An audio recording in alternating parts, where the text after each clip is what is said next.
আসসালামু আলাইকুম গাইজ, কেমন আছেন সবাই? আশা করছি সবাই ভালো আছেন।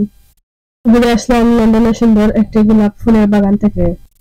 রাতের আধারে এরকম অসংখ্য সুন্দর সাদা গোলাপ ফুল দেখতে কিন্তু খুবই অসাধারণ ছিল। আমরা সন্ধ্যা 7টার দিকে গিয়েছিলাম। 1 ঘন্টা ড্রাইভ করে গিয়ে মাত্র 20 থেকে 25 মিনিট মনে হয় আমরা গার্ডেনে হাঁটাহাঁটি করেছি, কিছু ছবি তুলেছি আর ভিডিও করেছি। কারণ সেদিন খুব বেশি ঠান্ডা ছিল, টেম্পারেচার ছিল 0 ডিগ্রি এবং সাথে ছিল প্রচন্ড পরিমাণে বাতাস। তাই আমরা বেশিক্ষণ সেখানে থাকিনি।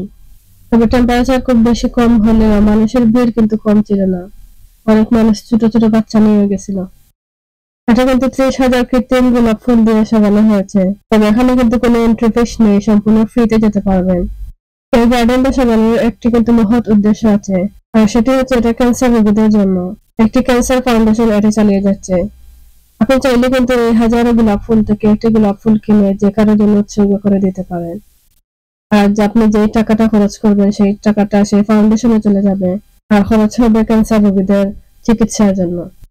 খেয়াল করলে দেখবেন যে অধিকাংশ গোলাপ ফুলের গোড়ায় কাগজে কিছু একটা লিখে আছে। এটা কিন্তু মানুষ কিনে কিছু লিখে কারোর জন্য উৎসর্গ করে গিয়েছে। এটা কিন্তু খুবই ভালো একটা মহৎ উদ্যোগ। তবে আর কিন্তু বেশি দিন নেই, এটা বন্ধ হয়ে যাবে। 14 ডিসেম্বর পর্যন্ত এটা খোলা আছে। ওপেনিং টাইম হচ্ছে 3টা থেকে রাত 9টা পর্যন্ত। ডেসক্রিপশনে কিন্তু পোস্ট করতে লিখে দেবো। যারা লন্ডনে আছেন চাইলে করে আসতে পারেন।